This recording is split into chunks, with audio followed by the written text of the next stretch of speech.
માઇન્ડમાં આપણે વિચારો, આવેગો, મનોવલણો અને પૂર્વગ્રહોને જે પહેલાંની જેમ જે આપણે કન્સ્ટ્રક્ટ કરેલા હોય, જે બનાવેલા હોય, એ અહીંયા આપણે ગ્રોથ માઇન્ડની અંદર બદલતા રહેતા હોઈએ છીએ. ગ્રોથ માઇન્ડ એક એવી પ્રોસેસ છે કે જેમાં આપણે પોઝિટિવ વેલબિંગને આપણા જીવનની ક્ષેમ કુશળતાઓને સુધારી શકીએ. આપણા જીવનની ક્ષેમ કુશળતાને સુધારવા માટે ગ્રોથ માઇન્ડનો બહુ જ અગત્યનો રોલ રહેલો છે. ફિક્સ માઇન્ડ જે છે એ કેટલાક પર્ટિક્યુલર ચોક્કસ જે આપણા નિયમો જે કન્સ્ટ્રક્ટ કરવામાં આવેલા હોય, જે બનાવેલામાં આવેલા હોય, આપણે એટલી જ દુનિયા પૂરતી સીમિત રહીએ છીએ. ગુજરાતીની અંદર કહેવત છે કે કૂવામાં રહેલો દેડકો એ ખૂબ જ ઓછું જ્ઞાન ધરાવે છે. એને એટલું જ લાગે છે કે આટલું જ જગત છે. પણ જ્યારે ગ્રોથ માઇન્ડેડ વાળો વ્યક્તિ પોતાના વિચારો અને પોતાના મનોવલણો, પોતાના પૂર્વગ્રહોથી દૂર હટીને પોતાના એને એક આગળના લેવલ સુધી જઈને પોતાના વિચાર પ્રક્રિયાઓને કન્સ્ટ્રક્ટ કરતો હોય છે, બનાવતો હોય છે. તો આ આપણે જે વાત કરી હતી એ ગ્રોથ માઇન્ડેડ વિશે કરી હતી અને ફિક્સ માઇન્ડેડ વિશે કરી હતી. એ જ રીતે આપણે વાત કરવાની છે કે હેપીનેસ. આ જીવનમાં દરેક વ્યક્તિ સુખની પાછળ બહુ જ દોડે છે. સુખ એવી પ્રક્રિયા છે કે જેની લાલસા, જેની ઈચ્છા અને એને ભોગવવું બધાને ગમે. હેપીનેસ વિશે અલગ અલગ રિલિજન પર્સપેક્ટિવથી ઘણી બધી વાતો કરવામાં આવેલી છે. ઘણા બધા મુખ્ય ઉદ્દેશો પણ એવા છે કે આપણે એના પર કામ કરવું, કઈ રીતે એને ડેવલપ કરી શકાય, એના વિશે ઘણી બધી થિયોરીઝ ડેવલપ થઈ છે. પહેલાં એવું કહેવાતું હતું કે વ્યક્તિ પોતાના જીવનમાં જેટલું જરૂરી છે, જીવન નિર્વાહ માટે જેટલું જરૂરી છે, એટલી જ દ્રષ્ટિ સાથે, એટલી જ ઈચ્છા સાથે પોતાનું કાર્ય કરે. આજે સમય બદલાયો છે. વ્યક્તિ પોતાના જીવનના સુખ અને આનંદ માટે પોતાના દ્રષ્ટિકોણને પણ બદલ્યો છે. પહેલા હેપીનેસ એ લોકોની સાથે વાતો કરીને, એકબીજાની લાગણીઓને પરસ્પર રજૂ કરીને, દુઃખની અંદર એકબીજાને સહભાગી બનીને સુખ અને આનંદની લાગણીનો અનુભવ થતો હતો. આજે આ સમયમાં હેપીનેસ અને આનંદનું સ્થાન એ પૈસાએ લીધું છે. અને પૈસાના કારણે વ્યક્તિ અલગ અલગ પોતાની ઈચ્છાઓને સંતુષ્ટ કરી શકે છે. જેમ કે વેકેશન મૂડમાં ક્યાંક બહાર આઉટિંગ સ્ટેશનમાં જવું, મિત્રો સાથે રેસ્ટોરન્ટમાં જમવા જવું, મોટી કાર, બાઇક્સ ખરીદવા. તો આ જે દ્રષ્ટિકોણ જે છે એ હંમેશા બદલાયું છે.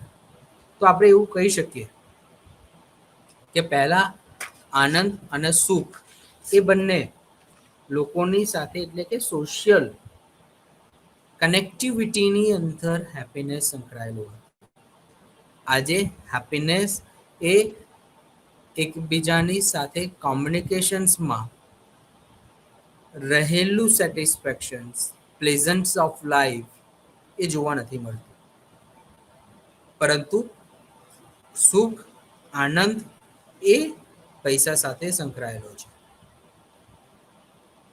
એટલે સુખ અને આનંદની વ્યાખ્યામાં અથવા તો એને સમજવું હોય તો આપણે એવું કહી શકીએ કે એવું કયું પરિબળ છે, એવા કયા સોર્સિસ છે, એવી કવી વસ્તુઓ છે કે જે કરવાથી આપણને આનંદની લાગણી અનુભવાય, જેનાથી આપણને આનંદ અને સંતોષની લાગણી મળે છે. તેવા પરિસ્થિતિને આપણે હેપીનેસ કહીશું. સેલિગમન કહે છે કે પોઝિટિવ ઇમોશન્સ અને આનંદમાં હંમેશા જીવનનો સંતોષ રહેલો છે. જ્યારે આપણા જીવનમાં એક સારા જીવનની અંદર આનંદની લાગણી ત્યારે જ પ્રાપ્ત થાય છે કે કોઈ પરિબળ, કોઈ વસ્તુ, કોઈ ઘટના, કોઈ વ્યક્તિ તરફથી આપણને સંતુષ્ટિ, આનંદ, સંતોષ મળે. જેમ કે આપણે ટ્રાવેલિંગ કરતા હોઈએ અને લોંગ ટ્રાવેલિંગ કરવાનું હોય અને લોંગ ડિસ્ટન્સ સાથેનું ટ્રાવેલિંગ હોય, તો આપણે ક્યારેક વ્હીકલ પોતાનું લઈ જવું પસંદ કરીશું. જો ખૂબ જ ઓછા કિલોમીટરની અંદર હોય તો ઘરની નાની ગાડી ચાલે. પણ જ્યારે લોંગ ડિસ્ટન્સ ટ્રાવેલિંગ હોય તો લોંગ ડિસ્ટન્સ ટ્રાવેલિંગની અંદર ઘણા બધા વ્યક્તિઓ મોટી ગાડી પસંદ કરે છે, કેમ કે એમાં કમ્ફર્ટ રહેવાય, એમાં આપણને સંતોષ થાય, ફરવાનો આનંદ મળે. એ જ રીતે કોઈક વ્યક્તિને ખીચડી ખાઈને સંતોષ મળે, જ્યારે કોઈને પીઝા ખાઈને સંતોષ મળે. તો આ બધું એવું છે કે વ્યક્તિ પોતાની ઈચ્છાઓને સમજીને જે પરિબળને પૂરું કરવા અથવા તો એને સંતોષવા માટે જે ક્રિયાઓ કરે અને એમાંથી પ્રાપ્ત થતી જે સ્થિતિ છે એને આપણે આનંદ કહીશું.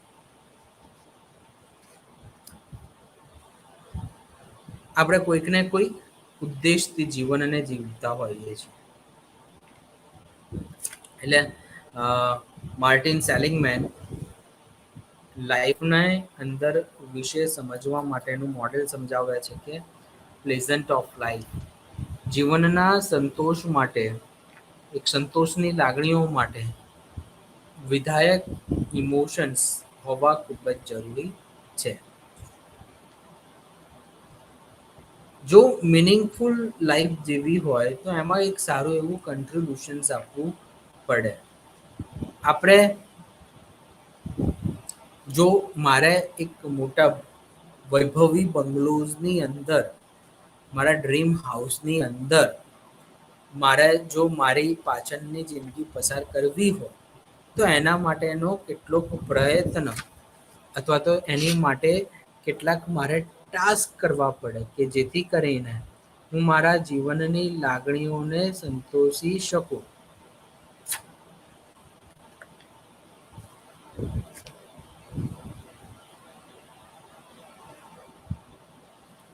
બટ કેટલીક પરિસ્થિતિમાં આપણને એવી લાગણીઓ અનુભવાય છે કે જે નાથી આપણે પીછેહટ કરી લઈએ છીએ. એટલે કે જે આપણી મિનિંગફુલ લાઈફ હોય એની અંદર જે આપણે કન્ટ્રીબ્યુશન્સ આપવાનું હોય એ કન્ટ્રીબ્યુશન્સ આપણે આપી શકતા નથી, જેથી કરીને ઘણો બધો વ્યક્તિએ સંઘર્ષ કરવો પડે છે, જેનાથી એ ડાયવર્ટ થઈ જતો હોય છે. એટલે જો આપણે મિનિંગફુલ લાઈફ, આપણે જો કંઈક ઉદ્દેશ સાથે જીવનને જીવતા હોઈએ તો એમાં લાંબા સમય સુધી સંઘર્ષ, કન્ટ્રીબ્યુશન્સ આપવો પડતો હોય. જો સારું જીવન જીવવું હોય તો ગુડ લાઈફની અંદર આપણી સ્ટ્રેન્થની ઉપર ફોકસ કરવો જોઈએ. સારી એવી સ્ટ્રેન્થ ચોક્કસ રીતે આપણા વેલબિંગને સુધારે છે અને આપણું વેલબિંગ મોકળાશ સમયમાં એક અસરકારક ઘટકને ભાગ ભજવે છે, જેથી કરીને આપણને સંતોષ મળે.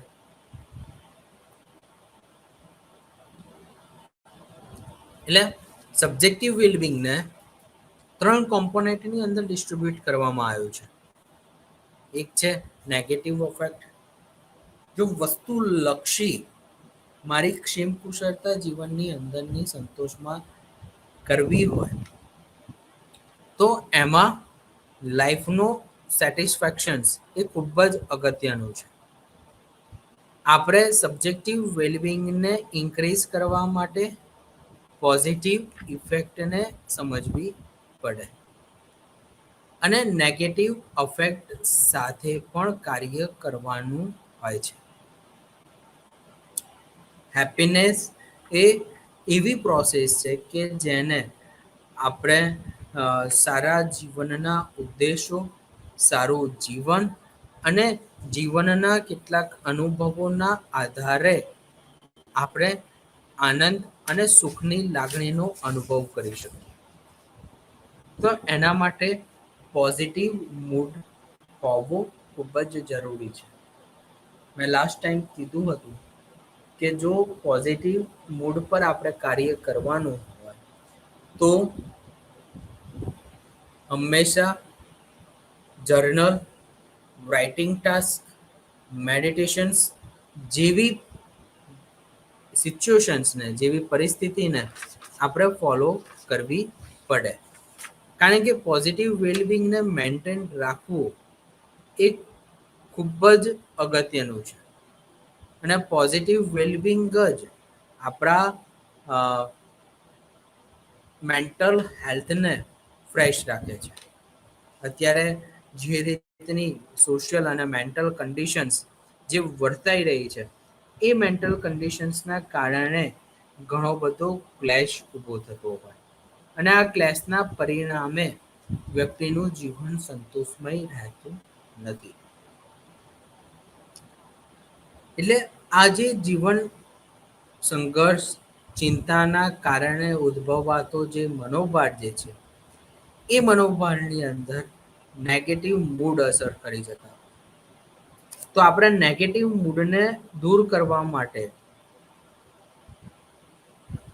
કેટલાક ઇમોશન્સ, પોઝિટિવ ઇમોશન્સને ઇન્ક્રીઝ કરવા ઉપર આપણે ધ્યાન દોરવું જોઈએ. તો એના માટે કેટલાક હેપીનેસ માટેના મોડેલ વિશે કેટલાક સાયકોલોજિસ્ટે ધ્યાન આપ્યું છે. તો Ryff 6 factors of model psychological વેલબિંગને સમજાવે છે કે આપણે resilience, purpose, autonomy, mental health અને સોશિયલ ફંક્શનિંગના આધારે જીવનના સંતોષને પ્રાપ્ત કરી શકીએ, આનંદને પ્રાપ્ત કરી શકીએ. મેન્ટલ હેલ્થની અંદર લાઈફના જીવનને સંતોષવા માટે emotional wellbeing, psychological wellbeing, social wellbeing ખૂબ જ અગત્યનો અને અસરકારક ભાગ ભજવે છે. ઇમોશનલ વેલબિંગ શું છે? તો ઇમોશનલ વેલબિંગથી આપણને સરસ એવી જીવનની અંદરની સંતુષ્ટિ પ્રાપ્ત થતી. ટ્રેંગલના શેપની અંદર આપણી લાઈફ કામ થતી હોય, જેમાં આપણે જો ઉપરના ખૂણાને સમજીએ, એટલે કે આ ખૂણાને જો સમજીએ તો એ પાર્ટ જે છે એ થોટનો છે.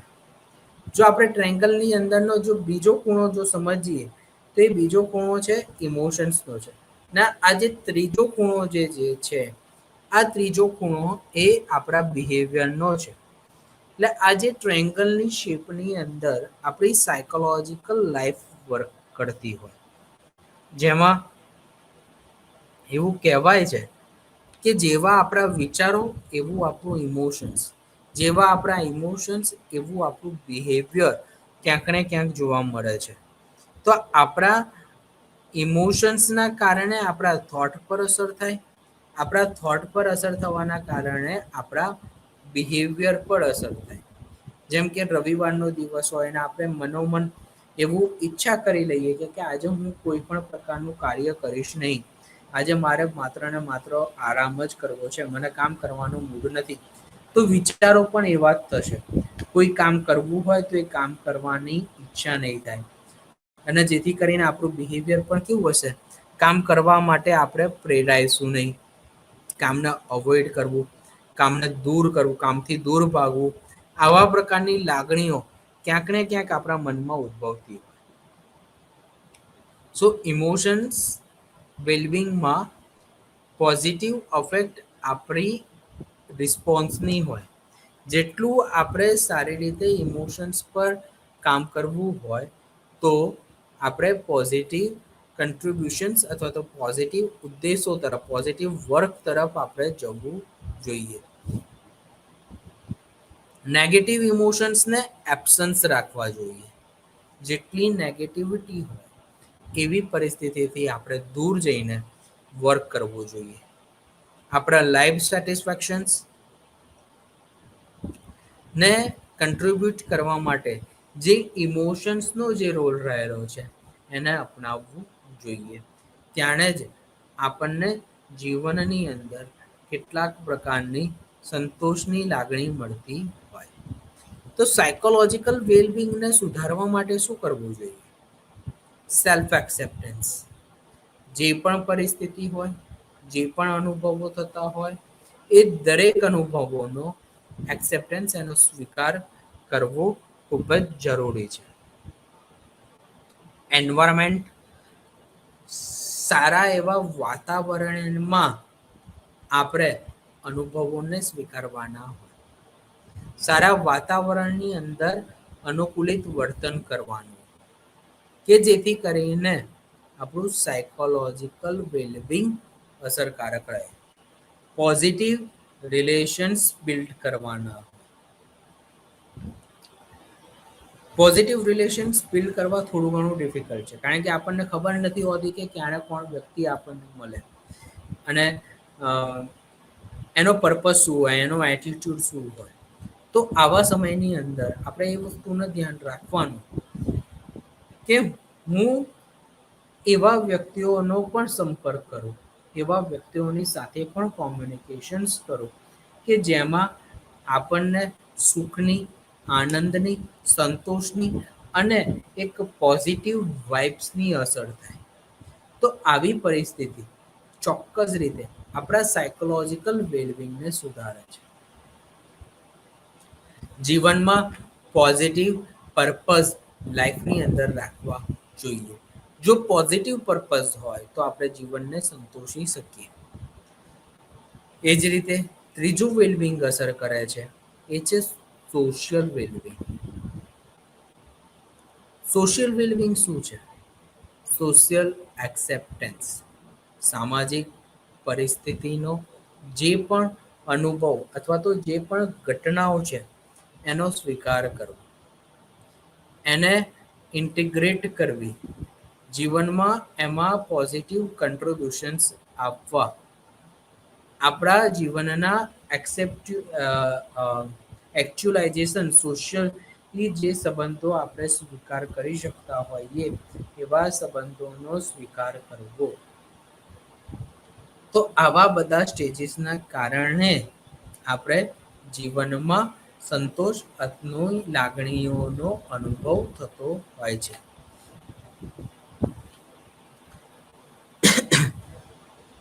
આપણે કેટલાક ફ્લશ કરી દેતા હોઈએ, જેમ કે આપણે ટોયલેટમાં જઈએ ને તો પછી કેટલું ફ્લશ કરી દઈએ, રાઈટ? આ કેટલીક દૈનિક ક્રિયાઓ કર્યા પછી તો ફ્લશિંગ જરૂરી છે. વિચારોનું ફ્લશિંગ જ્યાં સુધી નહીં કરીએ, ઇમોશન્સનું ફ્લશિંગ આપણે જ્યાં સુધી નહીં કરીએ ત્યાં સુધી આપણે મેન્ટલ ઇલનેસ અને મેન્ટલ હેલ્થને ઇમ્પ્રૂવ નહીં કરી શકીએ. જેના માટે સેલિંગમેન પરમાં મોડેલને સમજાવે છે, જેમાં એવું કહે છે કે પોઝિટિવ ઇમોશન્સ એ આપણી એક્ટિવિટીઝ અને આપણા જીવનના અનુભવોને સુધારે છે. જેમ કે કેટલાક લોકો એમ કહે છે કે કઈ રીતે પોઝિટિવ ઇમોશન્સને નેગેટિવ સિચ્યુએશન્સની અંદર સુધારી શકાય. તો એના માટેની એક ક્રિયા તમને હું ગાઈડ કરીશ, એ તમે કરી શકો છો. જેટલા પણ લોકો મને અહીંયા ઘડી સાંભળી રહ્યા છે, સમજી રહ્યા છે, એ લોકો રિલેક્સ થઈને બેસવાનું છે.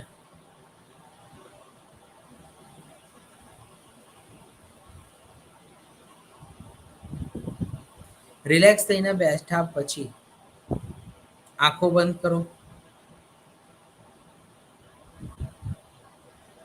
એકદમ ધીમેથી ઊંડો શ્વાસ તમારે લેવાનો છે.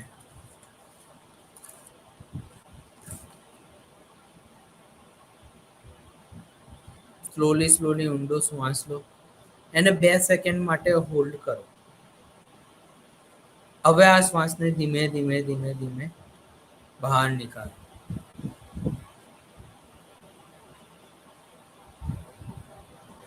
ફરીથી શ્વાસોશ્વાસની પ્રક્રિયા કરો. અગેન ઊંડો શ્વાસ લો. હવે આ શ્વાસને ધીમે ધીમે ધીમે ધીમે બહાર નીકાળો.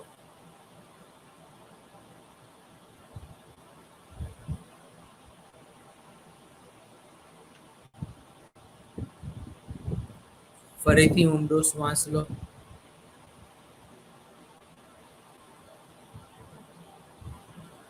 હવે એ શ્વાસને ધીમે ધીમે ધીમે ધીમે બહાર નીકાળો.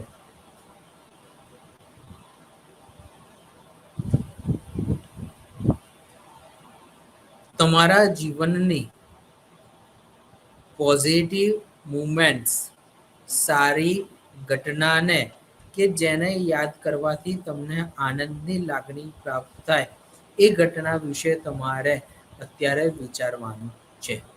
એને ઇમેજિન કરવાની છે. એ પરિસ્થિતિમાં જઈને તમારે સમજવાનું છે.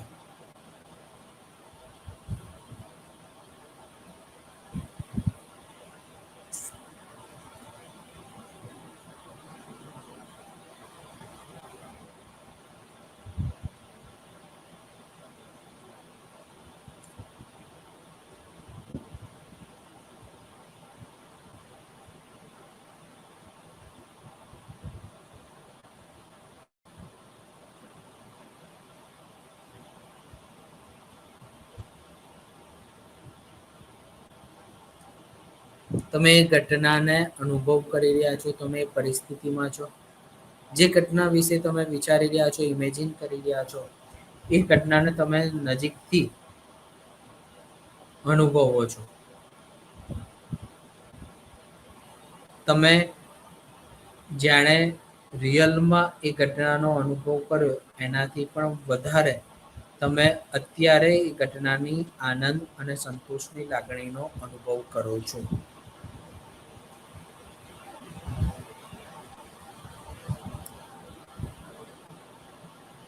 હવે તમારે ધીમે ધીમે આ ઘટનાને વિચારવાની બંધ કરવાની છે, ઇમેજિન કરવાની બંધ કરવાની છે. ઊંડો શ્વાસ લો.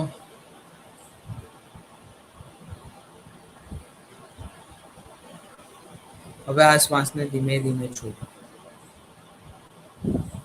આવું 3 વખત કર્યા પછી તમારે ધીમે રહીને આંખોને ખોલવાની છે.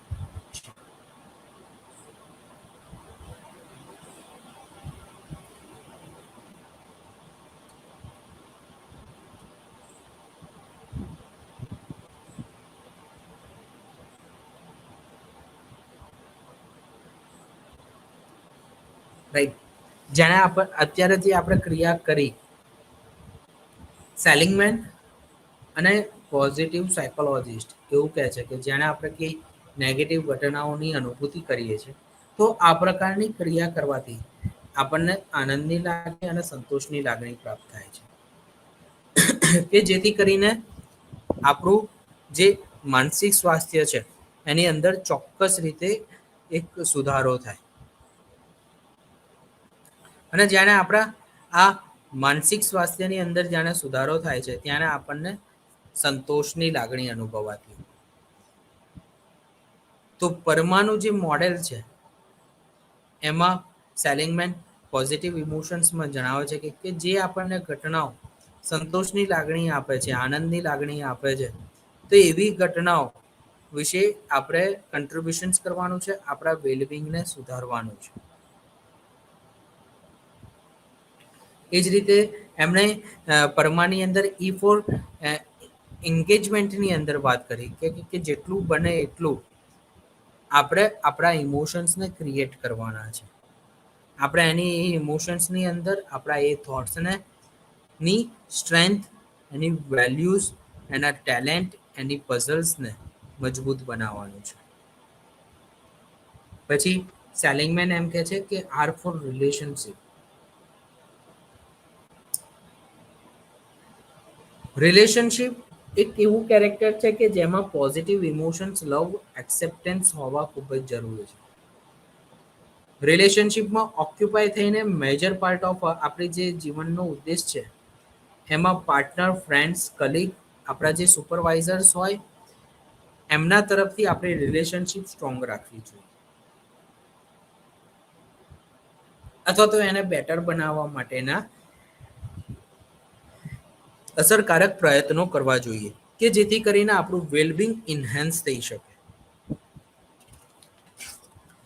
આપણા સિગ્નેચર્સ પર ફોકસ કરવાનું છે અને મેન્ટલ હેલ્થને કઈ રીતે ઇમ્પ્રૂવ કરી શકાય, એમાં કન્ટ્રીબ્યુટ કઈ રીતે કરી શકાય એના પર્સપેક્ટિવ વિશે પણ ધ્યાન આપવાનું છે. તો આ રીતે સેલિંગમેન કેટલાક વેસ્ટર્ન કલ્ચરની અંદર આનંદની લાગણીને સંતોષવા માટે અલગ અલગ મોડેલ વિશે ખ્યાલો આપ્યા છે. ઇન્ડિયન પર્સપેક્ટિવમાં, ઇન્ડિયન કલ્ચરમાં હેપીનેસ વિશે ઘણા બધા શાસ્ત્ર અને ફિલોસોફિકલ ઘણી બધી વાતો કરવામાં આવી છે. જેમાં જો આપણે વાત કરીએ તો વસુદેવ કુટુંબકમ, સર્વ ભવંતુ સુખી નઃ, સર્વે બંદ્રાણી પશ્યંતુ મા કશ્ચિદ દુઃખ ભગ ભાવેત. એટલે આપણે બધાને લોકોને ખુશ રાખવા માટે ઘરની અંદર એક વસુદેવ કુટુંબકમના કોન્સેપ્ટ સાથે કાર્ય કરતા હોઈએ છીએ. મુનીઝ એન્ડ ઋષિઝે ઘણા બધા ઉદ્દેશો મનને કંટ્રોલ કરીને કઈ રીતે આનંદની લાગણી પ્રાપ્ત કરી શકીએ તેના વિશે ખ્યાલ આપ્યો છે. વ્યક્તિના જીવનમાં સંતોષની લાગણી પ્રાપ્ત કરવા માટે ઘણા બધા ફેક્ટર ઇફેક્ટ થતા હોય છે. તો અસર કરતા ફેક્ટર વિશે 2010માં ડેવિડસન મોસ્ટોસ્ફાકી એ લોકોએ જે ખ્યાલ આપ્યો એ વિશે કેટલાક કોન્સેપ્ટને આપણે સમજીએ. જેમ કે મની. આપણે જે પણ અત્યારે કાર્ય કરીએ છીએ આપણા જીવનની અંદર સંતોષની લાગણીઓ અનુભવવા માટે અથવા તો સંતોષની લાગણીનો સુખદ અનુભવ માટે પોઝિટિવ ઇમોશન્સ ખૂબ જ અસરકારક ભાગ ભજવે છે. આપણે કોઈ પણ વસ્તુને ખરીદવી હોય અથવા તો એને પ્રાપ્ત કરવી હોય તો પૈસાના માધ્યમ દ્વારા જ આપણે પોઝિટિવ ઇમોશન્સને સંતોષી શકતા હોઈએ છીએ અથવા તો આપણને પોઝિટિવ ઇમોશન્સનો અનુભવ થતો હોય છે. તો રૂપિયા એ ખૂબ જ અસરકારક માધ્યમ છે. લગ્નના દ્વારા વ્યક્તિ સ્ટ્રોંગ રિલેશનશિપમાં આવે છે. ક્વોલિટેટિવ મેરિટલ રિલેશનશિપ એ કન્ટ્રીબ્યુશન્સ કરે છે હેપીનેસ ઓફ મેરિટલ લાઈફમાં. તો વ્યક્તિએ પોતાના જીવનને સંતોષવા માટે અથવા તો એમાં સુખદની લાગણીઓનો અનુભવ કરવા માટે પોઝિટિવ ઇમોશન્સમાં મેરેજની ખૂબ જ અગત્યનું કન્ટ્રીબ્યુશન્સ રહેલું છે. હેપીનેસમાં વ્યક્તિની ઉંમર પણ અસરકારક રોલ ભજવે છે. જેમ કે જો કોઈ વ્યક્તિ પોતાના એડોલેસન્ટ સ્ટેજને યાદ કરે, પોતાના ચાઇલ્ડહુડ સ્ટેજને યાદ કરે તો એમાં અનુભવાતો જીવનનો સંતોષ અને આનંદ અલગ હોય છે. કારણ કે બાલ્ય અવસ્થાની અંદર ઉછળકૂદ કરવી, એન્જોયમેન્ટ ખૂબ જ વધારે હોય છે.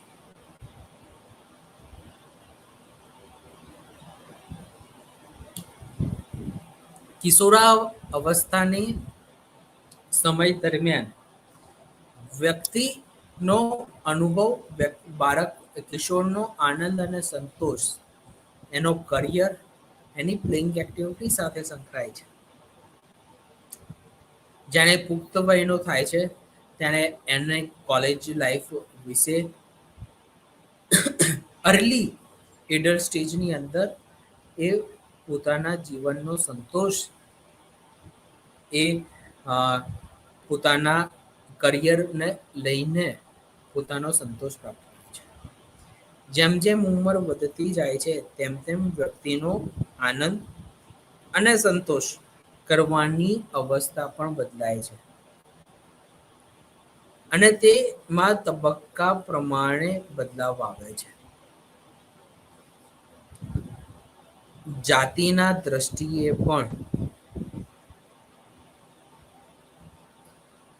વ્યક્તિનું ક્ષેમ કુશળતા એટલે કે વેલબિંગ અને સુખાકારીની અંદર પણ બદલાવ આવે છે કે ભાઈ ડેમોગ્રાફિક વેરિયેબલ હોય અને રિસર્ચના સ્ટડીની પોઈન્ટની અંદર જોવા મળ્યું કે આપણા દરેકના ઇમોશન્સ અલગ અલગ રીતે રિએક્ટ કરે છે. પુરુષ અને સ્ત્રીની અંદર અલગ અલગ ઇમોશન્સના પરિણામે વ્યક્તિને જીવનની ક્ષેમ કુશળતાનો સંતોષ અલગ રીતે પ્રાપ્ત સાંસ્કૃતિક રીતે જીવનનો સંતોષ અલગ રીતે પ્રાપ્ત થતો હોય છે. તો આપણા ક્ષેમ કુશળ જીવનને સુધારવા માટે વ્યક્તિએ શું કરવું જોઈએ? હેપીનેસ અને વેલબિંગને ક્રિએટ કરવા માટે શું કરવું જોઈએ? તો એના માટે વ્યક્તિએ પોતાના સેલ્ફ કંટ્રોલ, પોતાના પોઝિટિવ એટેચમેન્ટને યાદ કરવા જોઈએ, એને સમજવા જોઈએ અને એ રીતે કેટલાક નિર્ણયો લેવા જોઈએ. આપણે ઘણી બધી વખત જોતા હોઈએ છીએ કે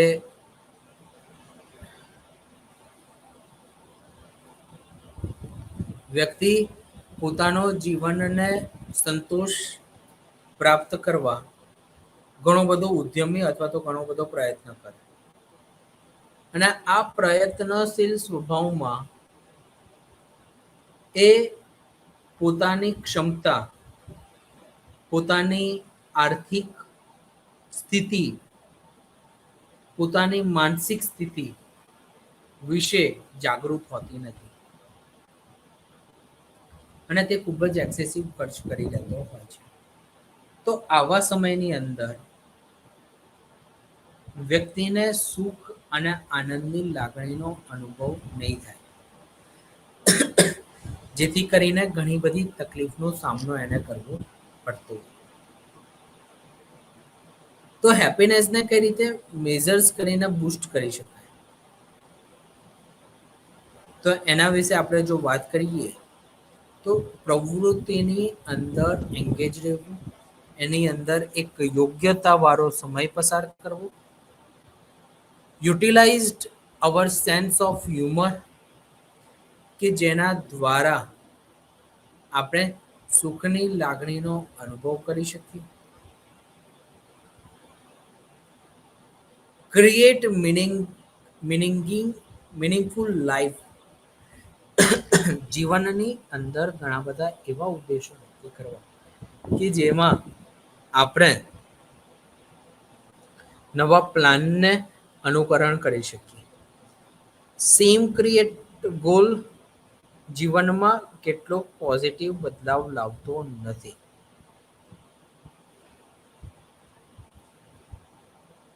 કાઇન્ડનેસ નેચરને શો કરવું પડે, જેના દ્વારા સુખ અને આનંદની લાગણીનો અનુભવ થાય. આપણે લોકોની સાથે ગ્રેટિટ્યુડ પર ધ્યાન દોરવું જોઈએ કે જેમાં ગ્રેટિટ્યુડની મદદથી આપણે જીવન નિર્વાહ અથવા તો લોકોની સાથેનો સંબંધ સુધારી શકીએ. આપણે લોકોની મદદ કરવી જોઈએ, અથવા તો જ્યારે પણ આપણને જરૂર લાગે ત્યારે આપણે પોતાની મદદ કરવી આવશ્યક છે. મેડિટેશન્સ કરવાની પ્રેક્ટિસ કરવી જોઈએ. આપણી જે મનગમતી હોબી હોય એમાં આપણે એંગેજ રહેતા શીખવું જરૂરી છે.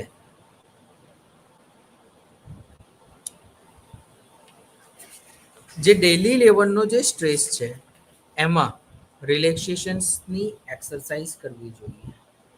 અને જે આપણી પ્રાયોરિટીઝમાં અસર કરતું હોય, જે આપણને આપણા માટે મેટર વધારે કરતું હોય,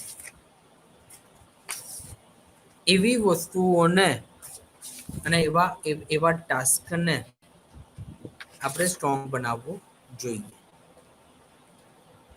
તો જીવનની અંદર સારા પોઝિટિવ વેલબિંગ માટે આપણા સ્વનો રોલ ખૂબ જ અસરકારક ભાગ ભજવે છે. જ્યાં સુધી આપણે પોતાની જાતને નહીં સમજીએ ત્યાં સુધી આપણે પોતાની ઈચ્છાઓને પૂરી નહીં કરી શકીએ. આપણે હંમેશા જો પોતાની ઈચ્છાને અનુકૂળ જો કાર્ય કરવાનું હોય તો એમાં ખાસ કરીને આપણે પોતાની સ્વ ઈચ્છાઓને સમજવી ખૂબ જ વધારે જરૂરી છે. તો આ જે સ્વ ઈચ્છાઓ છે એના માટે આપણે સેલ્ફ કોન્સેપ્ટને સમજવો જોઈએ. મનોવિજ્ઞાનની અંદર સ્વ વિશે ઘણી બધી વાતો કરવામાં આવે છે. જેમાં જો આપણે ખાસ કરીને વાત કરીએ તો અલગ અલગ સિદ્ધાંતો સ્વને લઈને આપેલા છે. સિગમન્ડ ફ્રોઈડે સેલ્ફ વિશે વાત કરી છે, કાર્લ રોજર્સે સેલ્ફ વિશે વાત કરી છે, સેલ્ફ ક્રિટિસિઝમ વિશે વાત કરી છે, અબ્રાહમ માસ્લોએ સેલ્ફ વિશે વાત કરી છે. તો આ બધા ઘટકો આપણને સ્વ વિશેની થિયરીને સમજાવે છે. ક્યારેક તમને બધાને પણ સમય મળે તો પોતાની જાત વિશે 10 પોઈન્ટ લખવા. પોતાની શૈક્ષણિક યોગ્યતા, પોતાની આર્થિક સ્થિતિ ને છોડીને તમારે કંઈ પણ લખી શકાય.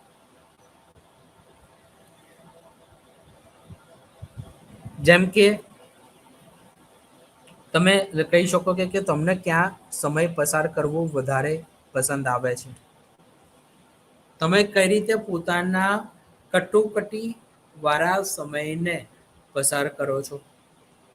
તમે એવું તો શું કાર્ય કરો કે જેનાથી તમને જીવનની અંદર સંતોષની લાગણી પ્રાપ્ત થતી હોય. એવી તો કઈ ઘટનાઓ છે કે જે કરવાથી તમને નેગેટિવ ઇમોશન્સ મળતા હોય. તો આવા દરેક પરિબળો એ સેલ્ફ કોન્સેપ્ટ સૂચવે છે કે વ્યક્તિ પોતાના સેલ્ફને લઈને ખૂબ જ અવેર છે, જાગૃત છે.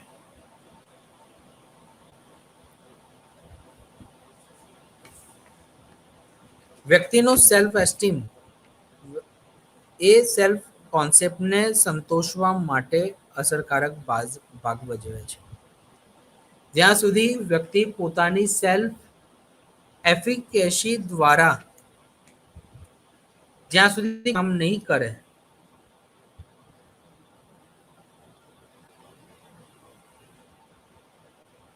અસરકારક રીતે પોતાનો સેલ્ફ કોન્સેપ્ટને ડેવલપ કરી શકે એમ છે. જેમ કે હંમેશા વ્યક્તિએ જીવનના અંતમાં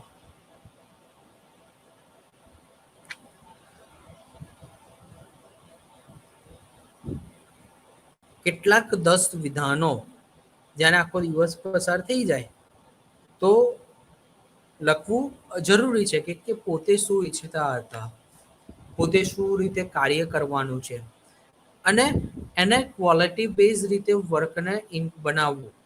અને એમાં કામ કરવા માટે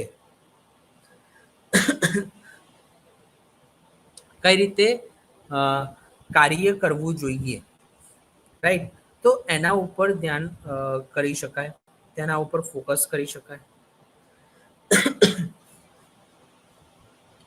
અને સેલ્ફની મદદથી વ્યક્તિનો સેલ્ફ કોન્સેપ્ટ ઇન્ક્રીઝ થતો હોય. તો સેલ્ફ કોન્સેપ્ટ શું છે? વ્યક્તિ પોતાના વિશે વિશ્વાસ ધરાવે છે કે હું શું છું, હું કોણ છું, અને તે કરવા માટે તે પોતે કટિબદ્ધ થાય છે, તે પોતાનું કન્ટ્રીબ્યુશન્સ આપે છે અને તેવું ઈચ્છિક કાર્ય કરે છે. તો એ વ્યક્તિનો પોતાના માટેનો સેલ્ફ કોન્સેપ્ટ છે.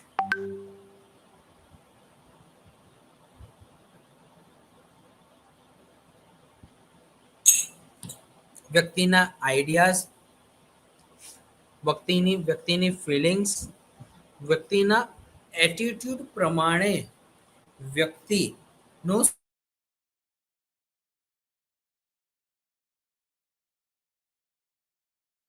ખાસ રીતે જો સમજીએ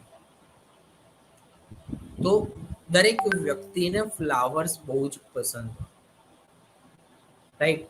દરેક વ્યક્તિના જીવનમાં કોઈક ને કોઈક એક ફ્લાવર તો એવું હશે જ કે જે એને પ્રિય હોય અને એને જોઈને એને આનંદની લાગણી પ્રાપ્ત થતી હોય, વ્યક્તિને સંતોષ થતો હોય. તો આપણે શું કરીશું કે દરેક વ્યક્તિને ગુલાબ પસંદ હોય એવું તો આપણે ના કહી શકાય, કારણ કે ફ્લાવર્સની અંદર રહેલો કલર, ફ્લાવર્સની અંદર રહેલી સ્મેલ, ફ્લાવરનો શેપ, આ ઘણા બધા પરિબળો કન્ટ્રીબ્યુટ કરતા હોય છે.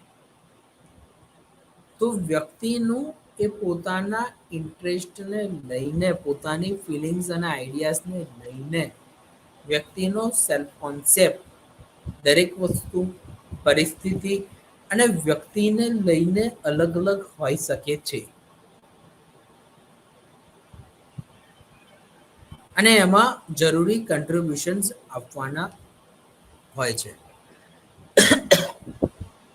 તો આ જે સેલ્ફ કોન્સેપ્ટ છે એ વ્યક્તિ કઈ રીતે શીખતો હોય? તો એમાં જો વાત કરીએ તો અનુભવો પરથી વ્યક્તિ ઘણું બધું લર્નિંગ કરતો હોય. દરેક વ્યક્તિનું વર્તન એ અલગ અલગ સ્થિતિમાં અલગ અલગ હોય છે, અને આ સ્થિતિની અંદર વ્યક્તિ ખૂબ જ અસરકારક રીતે પોતાનો રોલ નિભાવતું હોય. ટીચર્સ કન્સિડર્સ કરતા હોય અને કે ટીચર્સનું જે લર્નિંગ પ્રોસેસ છે એ રીતે સ્ટુડન્ટ શીખતા હોય છે. એ જ રીતે દરેક વ્યક્તિ પોતાનું લર્નિંગ એ પોતાના પેરેન્ટ્સ પાસેથી શીખતો હોય છે. દરેક વ્યક્તિ પોતાનું લર્નિંગ પોતાના ફ્રેન્ડ્સ પાસેથી કરતો હોય છે. તો લર્નિંગ પ્રોસેસમાં સોશિયલ કન્ડિશન્સ, સોશિયલ એક્સપિરિયન્સનો ખૂબ જ અસરકારક રીતે ભાગ ભજવવામાં આવતો હોય છે. કઈ રીતે વ્યક્તિ ઓર્ગેનાઇઝ રહે છે, કઈ રીતે પોતાના કેરેક્ટરિસ્ટિક્સને વ્યક્તિ ડેવલપ કરે છે, જેની અંદર પણ વ્યક્તિનું અસરકારક કન્ટ્રીબ્યુશન્સ રહેલું છે. સેલ્ફ કોન્સેપ્ટમાં વ્યક્તિનો રિયલ અને આઈડિયલ સેલ્ફ વિશે પણ કાર્લ રોજર્સ વાત કરે છે. વ્યક્તિ પોતાના રિયલ સેલ્ફ અને આઈડિયલ સેલ્ફને વિઝ્યુઅલાઇઝેશન દ્વારા પોતાની જાતને સમજે છે અને એ રીતનું કન્ટ્રીબ્યુશન્સ કરે છે. દરેક વ્યક્તિની અંદર પોતાનો એક આઈડિયલ સેલ્ફ હોય અને જેને અનુલક્ષીને વ્યક્તિ જીવનને સંતોષવા માટેનો અસરકારક ભાગ ભજવતો હોય.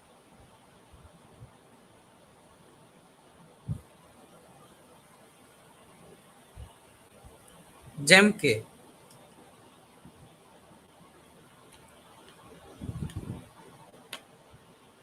વ્યક્તિ ઘણી બધી વખત એવા પરિસ્થિતિની અંદર ભરાઈ જતો હોય અથવા તો એને કોઈ કાર્ય કરવાનું હોય અને એનો રિયલ સેલ્ફ એને કહેતો હોય કે તારે આ પ્રકારનું કાર્ય કરવું જ પડશે, તો એ સમયમાં વ્યક્તિ પોતાના નિર્ણયો એવા લે છે કે મારે અહીં મારા જીવનમાં મારો આઈડિયલ એટલે કે મારા જીવનના સિદ્ધાંતો કેટલાક પ્રકારનું કાર્ય કરવા માટે ના પાડે છે, તો એ કાર્ય હું કરી શકું એમ નથી.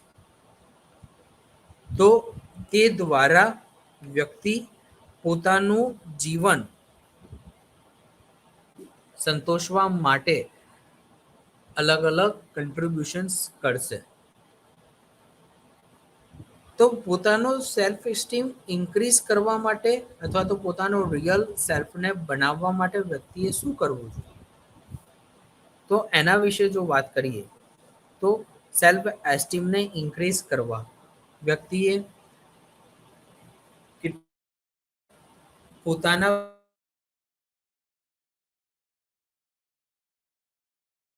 છું, મને શું કરવામાં મજા આવે છે, મને કેવા લોકો સાથે રહેવું વધુ પસંદ આવે છે અને હું શું કરું કે જેનાથી મને આનંદની લાગણી પ્રાપ્ત થાય. તો આવા બધા પરિબળો વ્યક્તિનો સેલ્ફ એસ્ટીમ વધારે બુસ્ટ કરે છે. તો સેલ્ફ એસ્ટીમને ઇન્ક્રીઝ કરવા માટે શું કરવું જોઈએ? તો હંમેશા એકેડેમિક, કોગ્નિટિવ, સોશિયલી સ્કિલને હંમેશા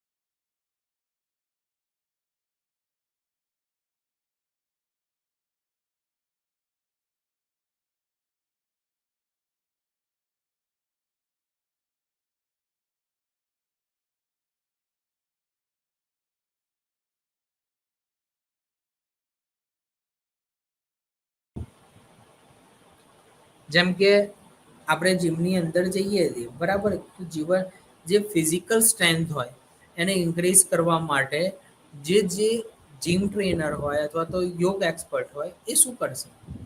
નાનું નાનું નાનું વેઇટ આપીને એની સ્ટ્રેન્થને ઇન્ક્રીઝ કરે છે, રાઈટ. પહેલા 5 ગ્રામનું વજન એડ કરશે, પછી 10 ગ્રામનું એડ કરશે, પછી 15 ગ્રામ, પછી ધીમે ધીમે હાઈ વેટેજ પર એક્સરસાઇઝ કરાવશે, તો જેનાથી આપણી ફિઝિકલ સ્ટ્રેન્થ ઇન્ક્રીઝ થાય.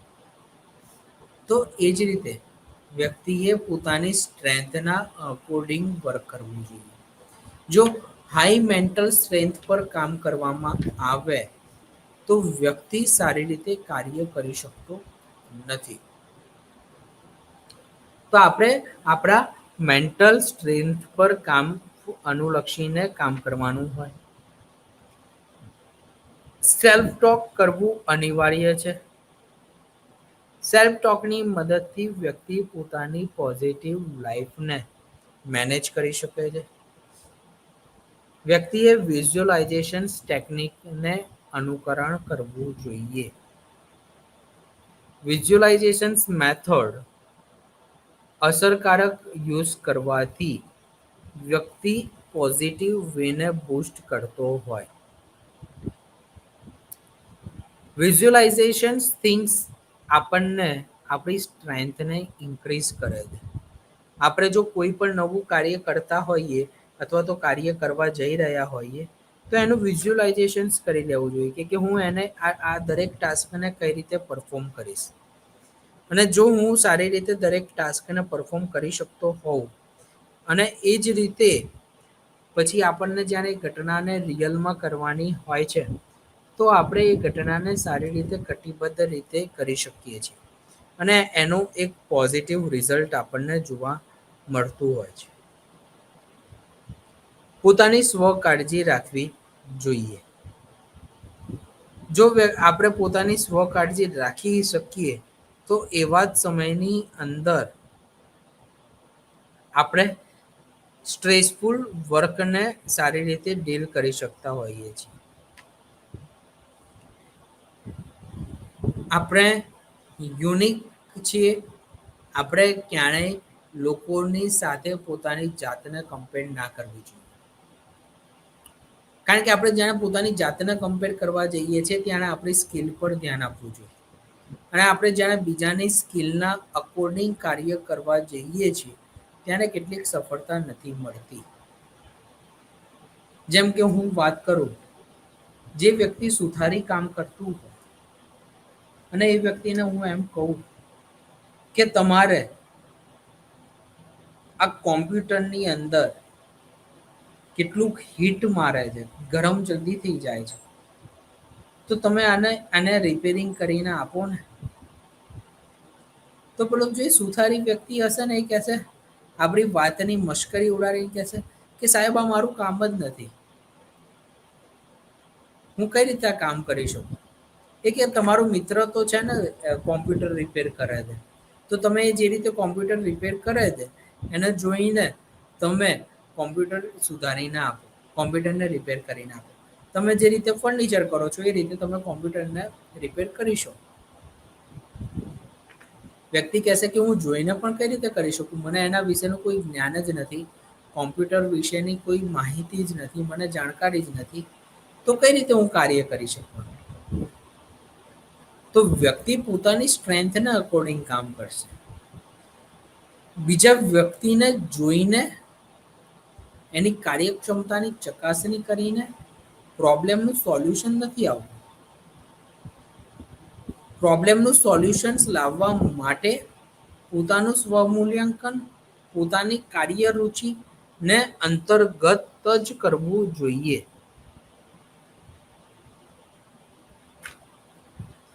અને એ દ્વારા જ આપણે કાર્ય કરતા હોઈએ છીએ. તો આપણા પોઝિટિવ વેલબિંગને મેનેજ કરવા આપણે હંમેશા પોઝિટિવ વિચારવું જોઈએ. આપણે હેપીનેસ પર ધ્યાન આપવાનું છે. આજે આપણે જે વાત કરી છે એમાં આપણે હેપીનેસ શું છે, હેપીનેસનું કન્ટ્રીબ્યુશન્સ આપણે કઈ રીતે આપી શકીએ અને હેપીનેસના કન્ટ્રીબ્યુશન્સની અંદર કઈ રીતે આપણે પોતાના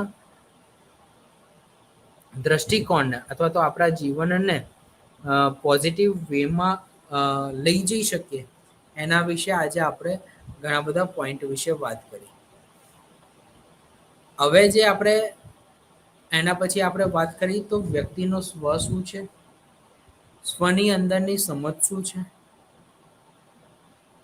સ્વને કઈ રીતે સુધારી શકાય અને સ્વનું જાળવણી કઈ રીતે થઈ શકે. હવે આગળના ક્લાસમાં આપણે પોતાના સેલ્ફને રેગ્યુલેટ કઈ રીતે કરવાનું છે ને એ સમજાવીશું કે અલગ અલગ પરિસ્થિતિમાં સેલ્ફ રેગ્યુલેશન્સનો શું અગત્યનો રોલ છે અને સેલ્ફ રેગ્યુલેશન્સ કઈ રીતે કરી શકાય તેને આપણે અલગ અલગ મુદ્દાઓ સાથે સમજીશું અને એની કાળજી કઈ રીતે કરી શકાય અને પોતાનું પોઝિટિવ એટીટ્યુડ કઈ રીતે બિલ્ડ કરી શકાય એના વિશે વાત કરીશું. પોઝિટિવ એટીટ્યુડને બિલ્ડ કરવા માટે અલગ અલગ પ્રકારના ઘણા બધા રોલ વિશે સેલિંગમેન જેવા મનોવૈજ્ઞાનિકોએ કરી છે. બસ આપણે લોકોના પોઝિટિવ એટીટ્યુડને ડેવલપ કરવા, એને ઇન્ક્રીઝ કરવાનું છે અને એને ઇન્ક્રીઝ કરવા માટેના પ્રયત્નો કરવાના રહેશે. તો આપણે નેક્સ્ટ ક્લાસમાં સેલ્ફ રેગ્યુલેશન્સ વિશે વાત કરીશું. Thank you very much.